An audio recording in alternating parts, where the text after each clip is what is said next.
très importantes, fatigue, tension musculaire, troubles du sommeil, troubles digestifs. Et donc, vous dites une phrase quand même très importante, le stress est un tueur sous-estimé. Parfaitement. En fait, c'est ce que je disais un peu tout à l'heure, le stress favorise les maladies cardiovasculaires. On sait, il y a une étude encore toute récente, très sérieuse, en juin 2013, pendant que j'écrivais mon livre, qui est sortie, disant que se sentir stressé seulement doublait le risque d'avoir une maladie cardiovasculaire. On le sait depuis les années 60, ou il y a des 50, les cardiologues américains ont constaté que des gens stressés avaient plus souvent d'infarctus, 2 fois plus.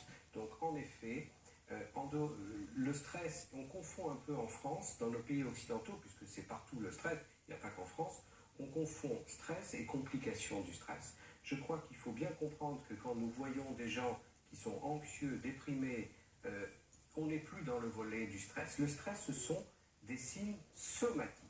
Je veux dire par là que les gens qui viennent me voir en tant que cardiologue viennent me voir parce qu'ils sont oppressés, qu'ils se sentent bloqués en respirant, ils ont des palpitations, ils ont des malaises, les mains moites, des sueurs, et des fois, parfois, une petite note mentale. Je suis un peu plus nerveux, j'ai du mal à dormir, mais on n'est pas dans l'anxiété, dans l'angoisse, dans la dépression. Et le problème, c'est qu'en France, mes amis psychiatres se sont emparés du stress, et donc on a très vite psychiatrisé les choses. Aux États-Unis, on s'en sort mieux, et donc voilà, nous sommes encore aujourd'hui les numéro 1 comme consommateurs de tranquillisants au monde, avec des risques pour la santé. Ce sont des drogues. Il ne faut pas oublier que les gens qui se suicident, c'est pas en prenant du chocolat, c'est en prenant des anxiolytiques.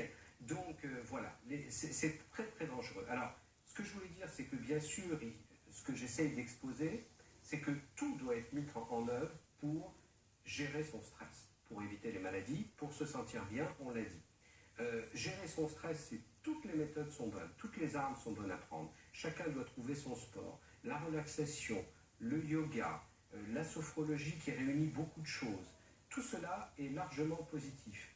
Mais il faut savoir que malgré cela, malgré cet arsenal, on va dire doux, j'ai oublié d'insister sur le sport auquel je crois beaucoup, malgré cet arsenal dit doux, et de toute façon indispensable, certaines personnes ne vont pas aller bien. C'est-à-dire que je vois tous les jours des gens qui me disent « Écoutez docteur, je fais du sport, je fais de la relaxation, je connais tout ça, j'ai essayé la sophro, ça ne marche pas. » Vous donnez une solution qui est le magnésium notamment, une cure de magnésium. Alors, si tout ce qui ne comporte pas de pilules ne marche pas, on a le droit de se poser la question sur les pilules.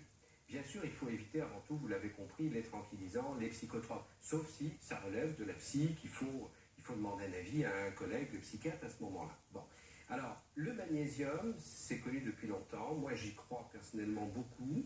J'ai vu des tachycardies à l'hôpital où on injecte 1 gramme de magnésium et qui s'arrête. Le magnésium est une espèce de déquilibrant neuromusculaire. Il agit énormément sur le muscle, et en particulier, je vous rappelle que le cœur est un muscle, sur le système sympathique. Il a une action un petit peu, on va peut-être en parler un peu, bêta-bloquante, c'est-à-dire qui calme le cœur, qui calme le stress.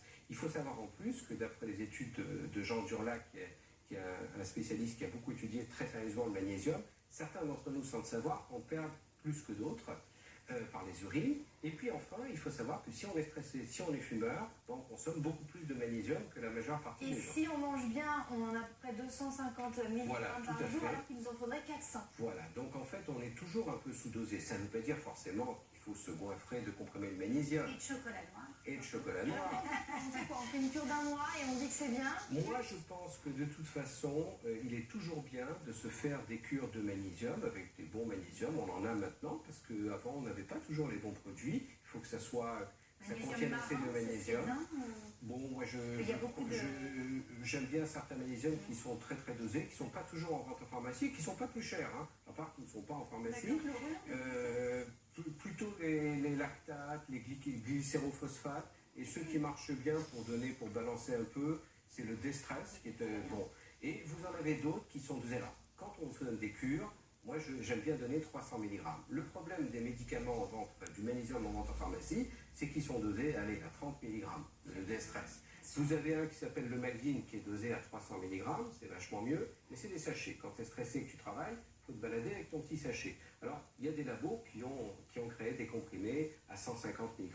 Il faut se faire 2-3 semaines de magnésium, puis après, Moi, je suis assez chaud pour 2 ou 3 comprimés bien dosés par semaine, à vie, quoi. Ah, ouais, ouais. Non, mais parce que nous sommes tous stressés, nous sommes tous sur nous avons tous des téléphones portables, des femmes, des enfants, des hommes. Donc, je sais jamais trop comment le prendre le magnésium, donc c'est bien. Il y a plein d'autres conseils aussi dans votre livre, notamment les bêta-bloquants, je crois. Alors, les bêta-bloquants ou bêta-bloqueurs, c'est le truc ultime, c'est-à-dire le traitement ultime, si on a tout essayé. Que les gens ont vraiment secrètent beaucoup trop d'adrénaline, ont un cœur rapide, sont gênés, sont oppressés, ont des palpitations. Le bêta-bloquant est un médicament qu'on connaît bien, qui est 1000 fois moins dangereux et moins nocif qu'un psychotrope ou un tranquillisant, et qui lui va tout simplement diminuer l'action de l'adrénaline. Donc on se sent plus cool, on n'a pas les palpitations, on n'a plus les symptômes, on peut le prendre un certain temps, avec un travail d'ailleurs, pour des situations stressantes. Et avec un travail de fond derrière, le sport, enfin tout ce que l'on a dit déjà, ça marche très bien. Une femme enceinte peut le prendre 9 mois. On n'a pas beaucoup de médicaments qu'une femme enceinte peut prendre 9 mois. Ça marche très très bien, mais c'est si tout le reste ne marche pas et si les gens ont la flemme. C'est un dernier recours. En tout cas, tous vos conseils, on peut les retrouver dans ce livre que vous avez écrit, Ma médecine anti-stress, aux éditions du Moment. Voilà, c'est ça, c'est bien résumé, c'est tous les conseils pour lutter contre le stress. J'essaye d'en dire un petit peu plus, mais c'est tout à fait ça et je pense que ça peut aider pas mal de gens stressés, oui. Merci beaucoup, Ma médecine anti-stress, pour trouver toutes les clés pour lutter contre le stress.